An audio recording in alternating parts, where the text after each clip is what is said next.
Hi everybody, Heather from New Zealand here. Today we're going to look at the whole Flylady system.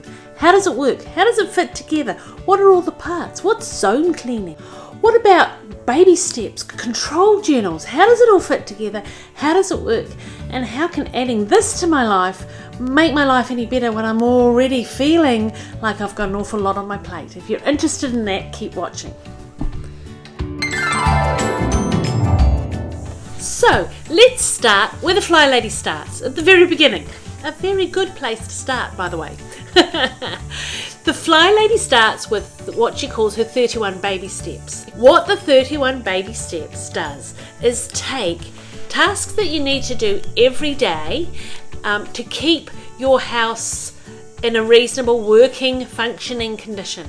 Things like, doing a load of laundry every day, so you don't get Mount Vesuvius or Mount Washmore, I think Flylady calls it, Mount Washmore, that huge mess that you hide when anybody comes to visit. So you don't have piles of laundry sitting on your couch waiting to be folded. You shine your sink, you make your bed, you think about the meal that you're going to have in the evening. As I said, I don't want to go into too much detail about that here, but just know that the 31 baby steps are the necessary daily tasks to keep your house functioning. Now, that being said, there aren't 31 things to do. It's 31 steps, and in between the actions that you do, she also puts other things that help with your mental health that you add to it. Like, for example, taking 15 minutes for yourself each day to put your feet up, to do something you enjoy, rather than rushing from job to job to job to job to job. She also teaches you skills like decluttering, like Flylady style, like how to attack a huge mess 5 minutes a time. Every day, a little bit every day. All these things are incorporated in her 31 baby steps. So if you go start there and work through that system, by the end of that you will have a morning routine that you do every day. You'll have a middle of the day routine and an evening routine. Now these things become habitual. They become like clockwork. You do them without even noticing them when they've become a habit. Obviously it takes a little while for these things to become a habit, but when you've got them down as a habit, it's almost like they just happen without you noticing them. Pure magic. As part of the 31 baby steps, you create a control journal, a really simple journal, folder, anything you want, notebook, whatever you want. This is mine, and in there you have lists of these routines that I mentioned. So you've got a quick tick tick tick tick tick tick tick tick. What do I do? Tick tick tick tick tick tick tick. I find this great, especially those mornings when I'm a little bit foggy and I get up and I go, oh, what do I do? Where do I start? I start with at the top of the list. I work my way down.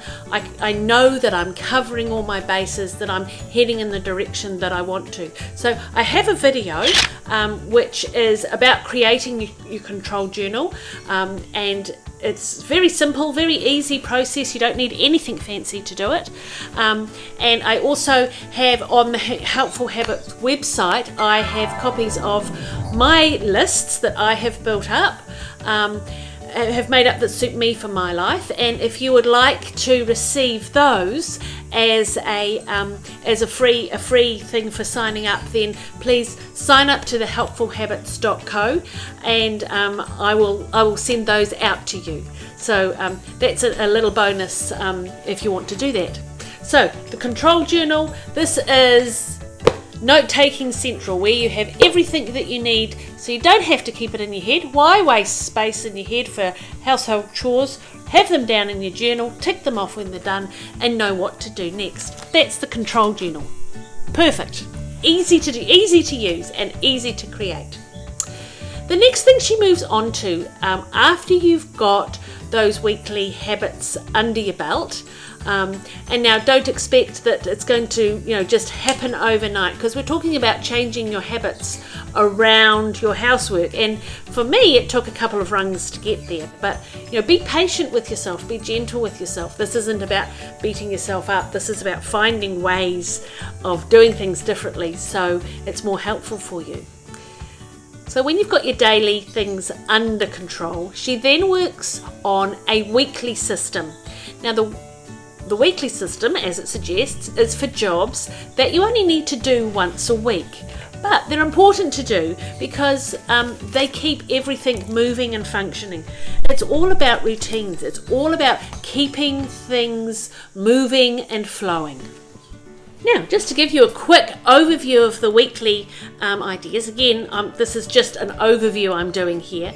So, for example, on the first day of the week, Monday, she does what she calls a weekly home blessing, which is lovely. It's not a big clean, it's a quick vacuum of the main areas, a quick dust, a quick clean of the mirrors, quickly change the beds.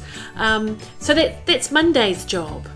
Tuesday she leaves that for a free day, and Wednesday is anti-procrastination day.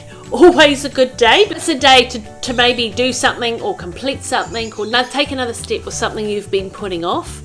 It's also a time for planning, for organising what food you'd like to eat for the next week, maybe writing a shopping list, and at the same time checking your fridge. What have you got there? Give it a little wipe while you're in there.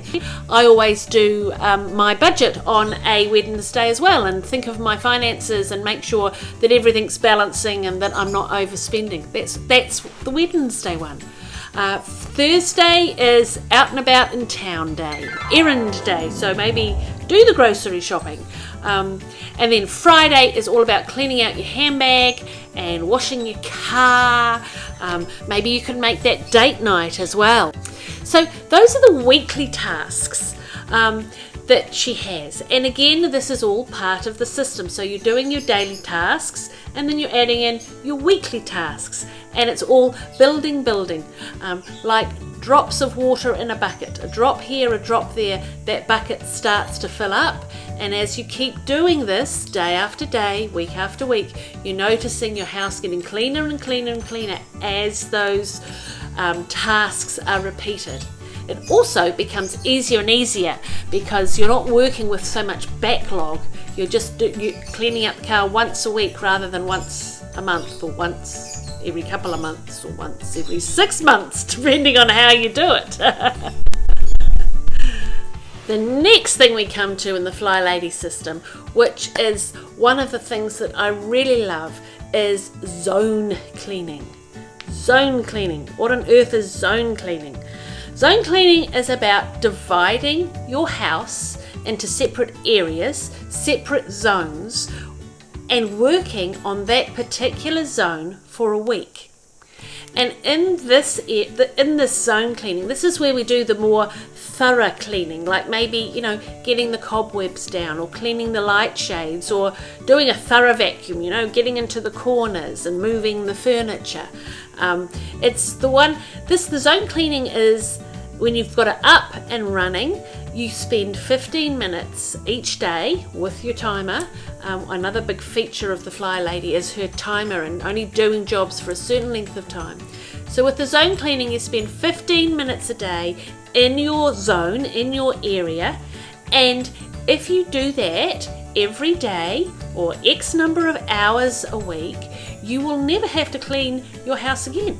You'll never have to have a big spring clean, because every month you will go around your house month after month as it gets cleaner and cleaner, and you head on that upward spiral of having an easy to run house. So let's quickly go over the zones. I am going to make another full video on this, but as part of this video I just wanted to give you a really quick overlook of how I do it, the zone cleaning, and how it can work for you. So before you go gung-ho with your feather dusters and window cleaners and all that kind of thing to clean in your zones, the Flylady says that first of all you must declutter your zones. You can't clean a pile of clutter and junk and disorganization. So what you need to do is still work in the zones, still take one zone a week, but instead of cleaning for 15 minutes in that zone, declutter. in that zone. Now remember, for 15 minutes. Now remember, as I said in the baby steps, she teaches you her decluttering system, which works very well, and I'm amazed how much I can get done in 15 minutes. So that's your first port of call, is to declutter in each zone. When you've got to a point where different zone, your clutter has reduced and you can get in there and clean, then of course you switch to the cleaning. Now I found on my journey that some areas in the house actually didn't really have that much clutter, so I could start cleaning them straight away when I was in those zones. Other areas take a bit longer to get on top of that junk, but that's okay. We're not running a race here. We're just trying to make today a little bit better than it was yesterday, and we're improving on where we are, not trying to emulate Martha Stewart's house, or trying to, no offense Martha Stewart, trying to be perfect in any way. We're just trying to be a little bit better than we were yesterday. So the zones, let's get down to it. Now these are the zones that the Flylady suggests. Zone 1, she has the entranceway, the front porch and the dining room. So for 1 week you will work for 15 minutes in that zone, in those areas. Zone 2 is the kitchen. Now this may be somewhere where it's really good to get in and declutter some of those stuffed cupboards, but when you've got that done, you're going to go 15 minutes cleaning in the kitchen, and that might be cleaning out the fridge, cleaning out the pantry, under the kitchen sink, giving the floor a really good scrub, getting into all the corners around the floors, doing the lights. Zone 3 is bathroom plus 1 extra room. So that's your main family bathroom, not your en-suites, but your main family bathroom that gets the most use. So giving that a good and thorough clean. Zone 4 is your master bedroom, and with this one I add the ensuite on as well. And zone 5 is the living room and family room. So it might be, you might have a den, you might have just one living space, you might have 2 living rooms like I did in a previous house. I actually had a TV room and then a lounge as well. So those would come under zone 5. So that's how she chops up the basic house. So that's the zones. So on a day, to just give a brief overview again, on any day you're going to be doing your daily routines with your everyday jobs. They'll be the same every day. You're going to have your weekly tasks, and every day of the week they are going to be a different task. And then also you're going to have your zones that you're working through. Now she has a really good system for the calendar and the calendar month, and I'll go into that in more detail for organising your zones in my zone video, but for these purposes, basically you work on them for a week and then you change to the next zone. Saturday and Sunday, that leaves Saturday and Sunday. So for 5 days a week you do what I've just said. Saturday and Sunday. Saturday you would do your daily routines, because you do your daily routines every day. You eat every day, you wear clothes every day, so you wash dishes every day and you run a load of laundry every day, plus the other tasks that are on your routines. But you don't do your zone cleaning and you don't do your weekly tasks. It's a family fun day, time to connect with family and friends. That's your priority for your Saturday. And your Sunday, well, Sunday's the day of rest, so that's the day you maybe go to church or have a relaxed time, maybe do some things other things that inspire you, whatever it is that renews your spirit. Obviously we're a Christian family, so we go to church. You might do something different depending on what your faith or beliefs are. That's a very quick overview of what your week might look like when you're on the Flylady system and running the whole system. Obviously it takes a little while to get there. You're going to build up those baby steps, then you're going to add in the weekly things, then you're going to add in the zones as well. And please don't get impatient with yourself if you find you can't just take this on and do it. I hope that helped. I hope that overview was useful. Please ask me some questions. I I'm probably positive I've missed some stuff out. So please ask questions, and I look forward to seeing you in our next video. Bye!